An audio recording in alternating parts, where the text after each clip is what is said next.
கிறிஸ்துக்கள் அன்பான தேவனுடைய பிள்ளைகளே, ஆண்டவரும் உலக இரட்சகருமான இயேசு கிறிஸ்து வினையேற்ற நாமத்தினாலே உங்கள் எல்லாரையும் வாழ்த்தி ஆசீர்வதிக்கிறேன். இந்த மே மாதம் 9ஆம் தேதி மங்கள வார்த்தை நிகழ்ச்சி மூலமாக உங்களை நேரடியாக சந்திக்கிறது எனக்கு ரொம்ப சந்தோஷம். கர்த்தர் உங்களை ஆசீர்வதிப்பாராக. கர்த்தருடைய நாமம் உங்கள் மூலமாக மகிமைப்படுவதாக.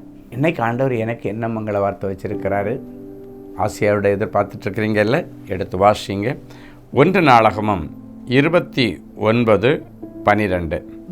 ஐஸ்வர்யமும் கனமும் உம்மாலே வருகிறது. ஐஸ்வர்யம் அப்படின்னா செல்வங்கள் என்ற அர்த்தம். இந்த செல்வங்களுக்காக மனுஷன் என்னென்னமோ குறுக்கு வழியை தேடிட்டுருக்கிறான்.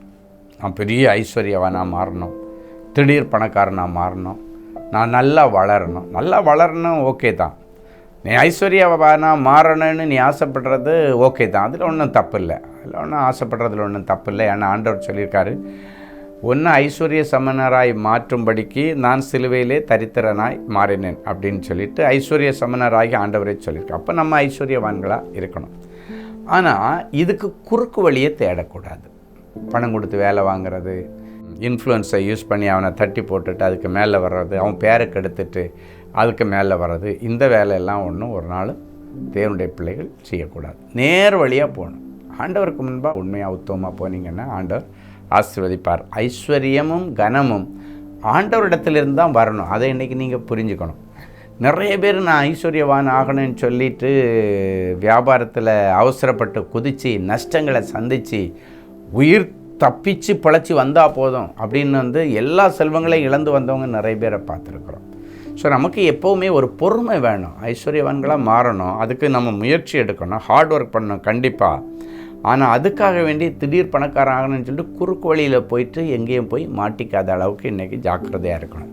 ஒருவேளை இதுக்கு முன்னால் அவசரப்பட்டு இப்படி வியாபாரத்தில் குதித்து நிறைய எண்ணத்தை இன்வெஸ்ட் பண்ணி நஷ்டத்தில் இருந்தீங்கன்னா கூட இன்றைக்கி ஆண்டவர்கிட்ட சரண்டராகி, ஆண்டவரே ஐஸ்வர்யமும் கனமும் நீங்களாக பார்த்து கொடுத்தா தான் உண்டு. அதான் இந்த வசனம்.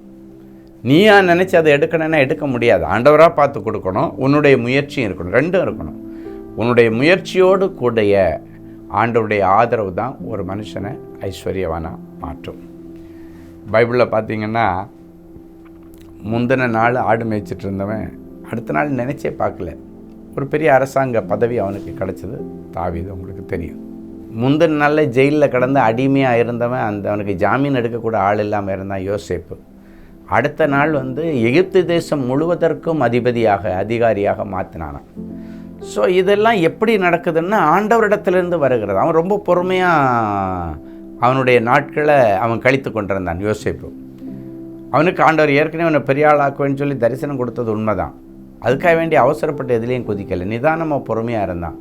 அந்த பொறுமை அவனுக்கு அந்த ஐஸ்வர்யவான் ஆகிறதற்கான பாக்கியத்தை கொடுத்தது. ஸோ ஐஸ்வர்யவான் ஆகிறதற்கு நீங்கள் பொறுமையாக காத்திருக்கணும், நியாயமான வழியில் போகணும், ஸ்டெடியாக போகணும்.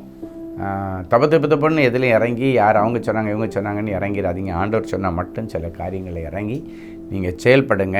ஆண்டவர் உங்களை ஐஸ்வர்ய சம்பன்னர்களாக மாற்றுவார். அது மட்டும் இல்லை, கனம் அப்படின்னா ஹானர். சிலர் பேர் வாங்குறதுக்காக பணத்தை கொடுத்து பேர் வாங்குறவன் எல்லாம் இருக்கிறான், பணம் கொடுத்து ஷீல்டு வாங்குறவன் எல்லாம் இருக்கிறான், பணம் கொடுத்து அந்த ஹானரை பெற்றுக்கொள்ளுகிறதற்காக ஆயத்தம் பண்ணுறவங்க நிறைய பேர் இருக்காங்க. அப்படி இருக்கிறது ஹானர் தானாக வரணும், அது ஆண்டவராக பார்த்து கொடுக்குறது.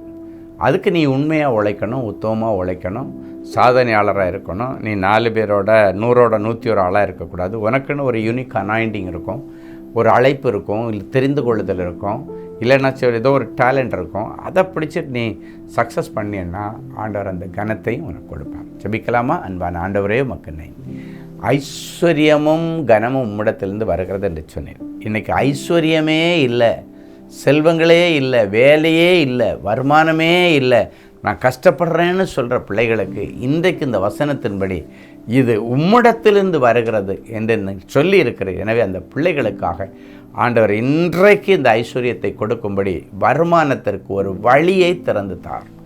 வேலை இல்லாத பிள்ளைகளுக்கு வேலைக்கு வழி திறக்கட்டும். தொழில் நஷ்டமடைந்த பிள்ளைகளுக்கு தொழில் லாபமாய் மாறட்டும். எனக்கு ஊழியமே இல்லை, ஆத்துமாக்களே இல்லைன்னு கஷ்டப்படுகிற என் பிள்ளைகளுக்கு நல்ல ஆத்துமாக்களை தார். இவர்கள் ஒவ்வொருவரும் ஆண்டவருக்கு முன்பாக கொஞ்சத்திலே உண்மையாயிருந்து அநேகத்திற்கு அதிபதியாய் மாறும்படி நிறைஞ்ச மனசில் ஆசீர்வதிக்கிறேன். எங்கள் தரித்திரங்களுக்காக ஐஸ்வர்யவானாகிய நீர் சிலுவையிலே தரித்திரராகி எங்களை ஐஸ்வர்ய சமணர்களாய் மாற்றினீர். அந்த வசனத்தின்படி இந்த நிகழ்ச்சியை பார்க்கிற அத்தனை பேரையும் ஐஸ்வர்ய சம்பன்னர்களாக நான் வாழ்த்தி ஆசீர்வதிக்கிறேன். என் பிள்ளைகளை நீ கடன் வாங்கவே கூடாது, கொடுக்கிற ஜாதியாய் மாற்றும். அது மட்டும் இல்லை, பெயரை இழந்து நிற்கிற என் பிள்ளைகளுக்கு ஐஸ்வர்யத்தோடு கூட கனத்தையும் கொடுக்கிற ஆண்டவர். நல்ல ஹானரை கொடுங்க. எந்த ஜனங்கள் மத்தியில் வெட்கப்பட்டு தலை குனிஞ்சி அவமானத்தோடு நின்னாங்களோ அதே ஜனங்கள் மத்தியில் என் பிள்ளைகளை ஹானர் பண்ணி தலை நிமிர்ந்து வாழ பண்ணு. இயேசுவின் மூலம் பிதாவே, ஆமென்.